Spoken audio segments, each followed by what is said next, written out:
All right, in this episode, I wanted to talk a little bit about this whole idea of great ideas. And if you're struggling with, some call it creative block or writer's block, I want to just kind of unpack that a little bit. I'm walking in one of my favorite places that I come to. I'm going to talk about the strategies of how I have overcome them and how I don't run out of ideas. Because it's a common question that I get asked from other creatives or people that are trying to build a business with, it could be coaching, could be writing content, explaining things, concepts, teaching, painting, original ideas, and a lot right now is happening with AI and thinking that, if you just plug things in, the creativity is going to be done for you. Well, I want to encourage you to stop and think about the impact and the effects that'll have long-term over your ideas and the things that you create in your lifetime. The goal here is to help you have original ideas that you can focus on and educate and execute on, and do that really, really well.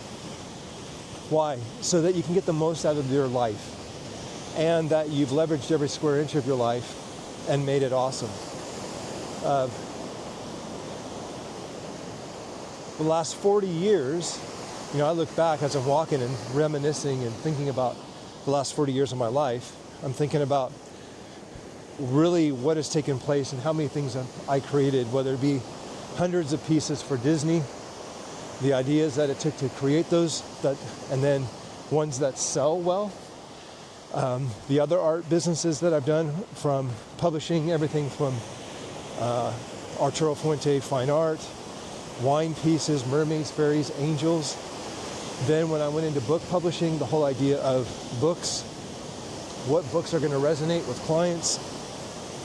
Then when it came to actually coaching products, what's going to help with coaching products. So all of these things are essential for coming up with good ideas and for them to matter and for them to work. I think that's one of the things that paralyzes creatives and entrepreneurs and business owners is, what is it I'm going to sit down to create that's actually going to work?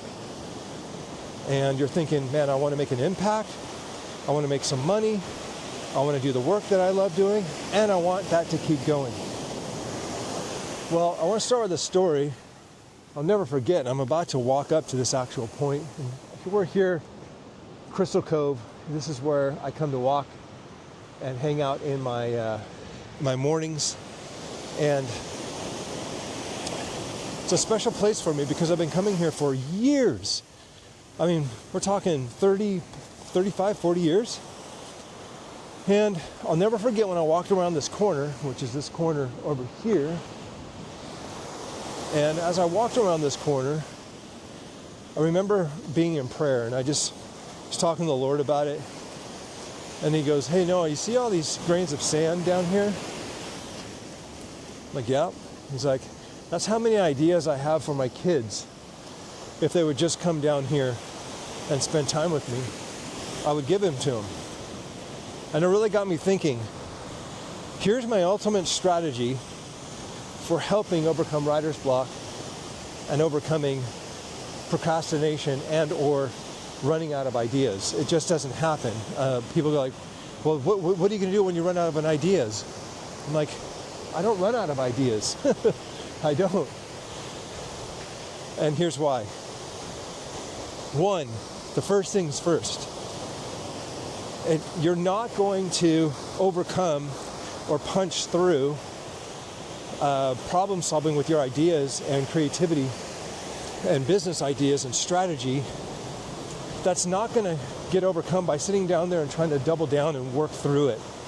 Journaling and grinding and just sitting there in a room, pensive, trying to just hammer through it. I've never found that to work for myself. Here's what I do. One, I walk. I move. I'm in a constant state of motion. When I walk, blood starts to flow. Julia Cameron, she's a great writer about artists and creatives and that world, and she says she's actually got a book about walking through the world. And I remember reading that a long time ago, and I'm like, hey, that makes sense because I've been doing that. But when I walk, I'm in motion. I love driving. I get most of my ideas when I'm driving because I got music. When I'm walking, I'll have music, and I'm going through things in my mind, and then I start to then go to step 2, which is capture the ideas through leaving nuggets in my notes.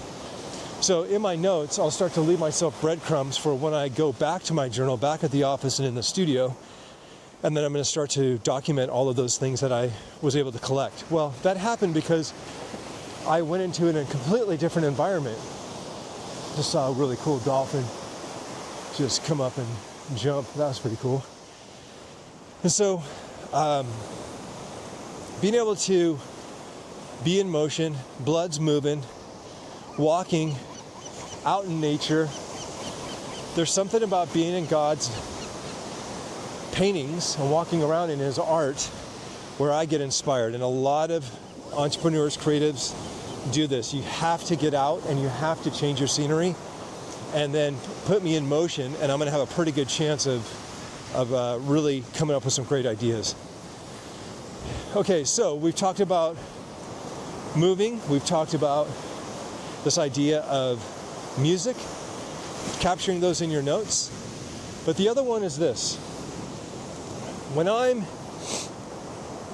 changing my location, it's important. I'll never forget Walt Disney. He had been grinding so hard for so long. I think it was doctor's orders that was basically, dude, you got to get out. You got to change your scenery, and you got to go on a vacation. You got to go on a trip. I have got to tell you, after 40 years of doing this, it's not just doing it for 1 year, seeing if your business will survive for 5 years. 40 years of doing entrepreneurship and creativity. It is key to how well I can rest. I actually believe in my heart that what I'm doing right now is the best thing that I can be doing for my soul and for the creativity and for the ideas. All work and no refueling and no rebooting and no refilling my cup and my soul. Man, I'm telling you what, you get dull really, really quick. I said this the other night to a client. When the soul is tired, it is something that sleep cannot cure. And it's the truth. When a soul is tired, it is something that sleep cannot cure. I have found that when I start to run dry, start to feel punchy, maybe anxiety, worries coming in there, and it's more like you just feel like you're kind of at the, you're at the water line is really high up underneath your nose, where you're feeling like this is a bit much, I'm a little overworked, I'm overwhelmed. So you got to change your scenery, start going for a walk, put some beautiful tunes on, start to think, get away, change the scenery, and see what happens. When it comes to changing scenery, maybe that is a trip.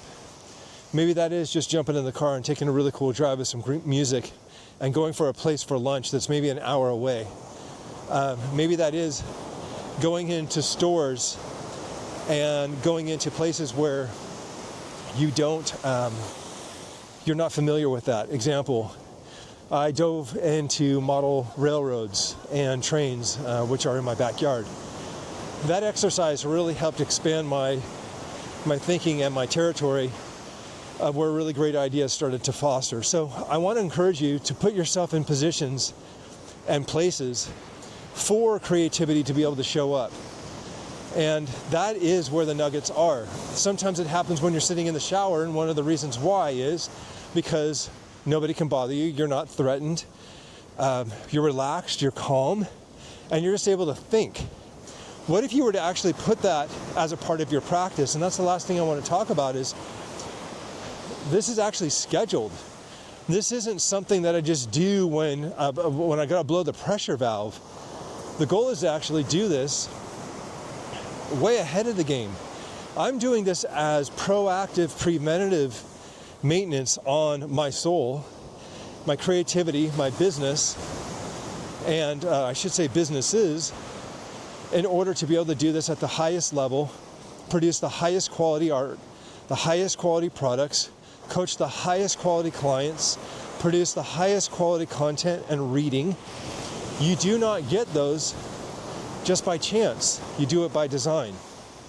So my prayer and hope for you, as you kind of take these things into consideration, what is your tempo of your week look like when it comes to your rest and your refueling?